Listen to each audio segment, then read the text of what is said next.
আজ বাড়িতে তৈরি করব হান্ডি চিকেন। চলুন, হান্ডি চিকেনের জন্য নিয়েছি 500 গ্রাম চিকেন, ভালো করে ধুয়ে। তার উপরে দেবো টক দই, জিরের গুঁড়ো, হলুদ গুঁড়ো, লঙ্কার গুঁড়ো, লবণ, আদা বাটা, রসুন বাটা, একটু লেবুর রস, কুচানো পেঁয়াজ। ভালো করে মেখে তার উপরে দিয়ে দেবো একটু সর্ষের তেল দিয়ে 10 মিনিটের জন্য ঢেকে রেখে দেবো।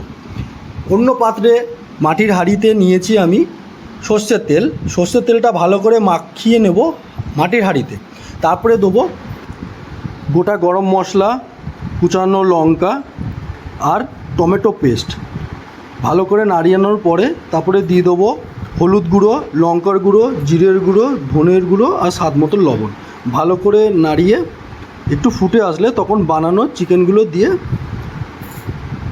মুখ ঢেকে রেখে দেবো 10 মিনিটের জন্য। 10 মিনিট হয়ে গেলে আবার খুলে ভালো করে মাংসটা তলা থেকে উপরে তুলে দিতে হবে। দেওয়ার পরে আবার 10 মিনিট ঢেকে রাখতে হবে। তারপর 15 মিনিট গেলে তার গরম মশলা দিয়ে অন্য পাত্রে সার্ভ করুন। ব্যাস তৈরি হয়ে গেল হান্ডি চিকেন। Thank you.